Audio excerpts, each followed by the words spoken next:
Good morning friends, आप सभी का एसबीआई सिक्योरिटीज़ के डेली मॉर्निंग पॉडकास्ट में स्वागत है। आज हम हमारे पॉडकास्ट में कवर करेंगे कल ग्लोबल और डोमेस्टिक मार्केट में क्या हुआ, ऐसे कौन से नतीजे आए जिसके ऊपर स्ट्रीट का ध्यान रहेगा और हमारी ट्रेडिंग और investment strategy for the day. पहले देख लेते हैं कल इंडियन मार्केट में क्या हुआ। कल एक काइंड ऑफ फ्लैटिश ट्रेड था। कल मार्केट में हमने देखा कि बीएससी 33 पॉइंट ऊपर बंद होकर सेटल हुआ 64,975 के लेवल पर, और निफ्टी जो है 37 पॉइंट बढ़कर बंद हुआ 19,443 के लेवल्स पर।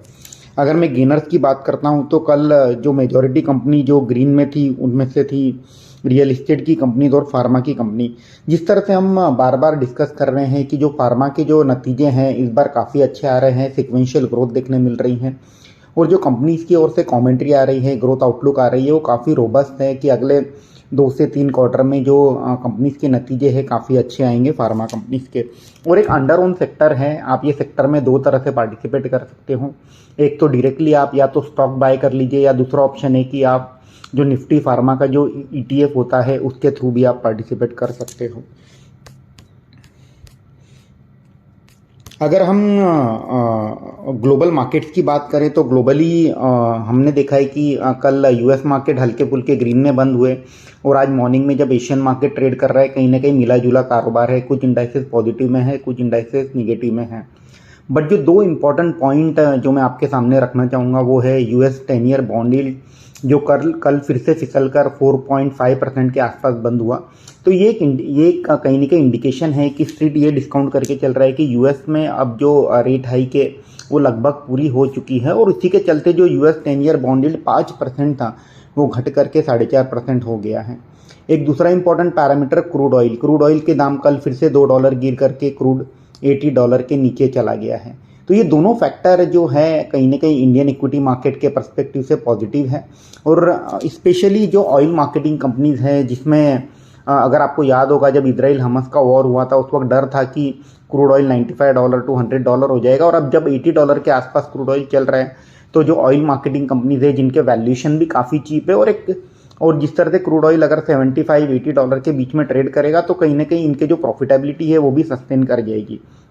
तो ऑयल मार्केटिंग कंपनीज में हम जो रैली है ये जारी रहेगी।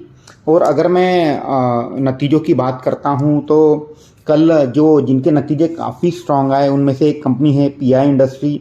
कंपनी ने 480 करोड़ का पैट दर्ज किया है 385 करोड़ के सामने। अक्रॉस द बोर्ड ग्रोथ देखी गई, और एक स्टॉक आज पॉजिटिवली रिएक्ट करेगा। एफडीसी लिमिटेड अगेन एक फार्मा कंपनी है, काफ़ी अच्छे नतीजे डिक्लेयर किए, प्रॉफिट दर्ज किया है 110 करोड़ का 71 करोड़ के सामने। Margin expansion was driven by both growth in domestic and international market. 15 के प्राइस टू अर्निंग मल्टीपल पे चल रहा है। डेफिनेटली ये स्टॉक हमारे रडार पर होना चाहिए। और बाकी की जो कंपनीज हैं जो जिन्होंने अच्छे नतीजे डिक्लेयर किए उनमें से Welspun corp, Man industry, Phoenix mill, power finance corporation, Endurance, Brigade, Mazagon dock and Tata power, इन सब में भी आज कहीं ना कहीं एक पॉजिटिव रिएक्शन हम स्टॉक में देखेंगे। एट द सेम टाइम कुछ कंपनियों ने स्ट्रीट को डिसअपॉइंट किया है। उनमें से है बाटा, भेल, एसकेएफ बेयरिंग, एसजेएस एंटरप्राइजेस। इसमें आज हम एक निगेटिव रिएक्शन देखेंगे। एक इम्पॉर्टेंट इवेंट जो आज स्ट्रीट ट्रैक करेगा वो है यूएस के जो फेड के जो चेयरमैन है पॉवेल साहब। इनकी एक स्पीच है आज इवनिंग में, और आई होप कि इसमें और कुछ अब निगेटिव वो अगर नहीं बोलते हैं तो यूएस 10 ईयर बॉन्ड यील्ड अभी जो लेवल्स पे चल रहा है वहीं स्टेबल रहेगा। तो ये एक इम्पॉर्टेंट इवेंट है जो स्ट्रीट ट्रैक करेगा।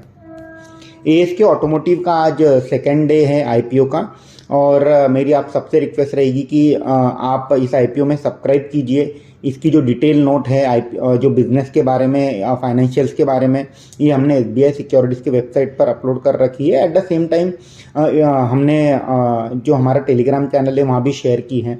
तो आपसे रिक्वेस्ट रहेगी कि आप ये रिपोर्ट एक बार ज़रूर पढ़िएगा। आपको ये रिपोर्ट से कंपनी का जो बिजनेस मॉडल है कि कंपनी कितना पैसा कमाती है, कौन से सेगमेंट से कमाती है, इसकी पूरी आइडिया आ जाएगी। ज़्यादा बड़ी रिपोर्ट नहीं है, 2 से 3 पेज की है, 2 मिनट लगेगा आपको पढ़ने में, और डेफिनेटली आप ये कंपनी के बारे में पूरी इन्फॉर्मेशन जान पाएंगे।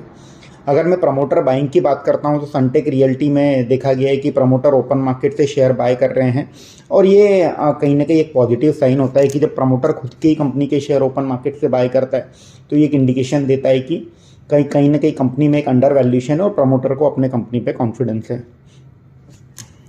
सो ओवरऑल अगर मैं आज का डिस्कशन सम अप करूं तो आज ओवरऑल इंडियन मार्केट के पर्सपेक्टिव से सेंटिमेंट पॉजिटिव लग रहे हैं। स्टॉक स्पेसिफिक एक्शन जारी रहेगा। जो जो कंपनीज के नतीजे अच्छे आ रहे हैं उनमें डेफिनेटली एक पॉजिटिविटी देखी जाएगी।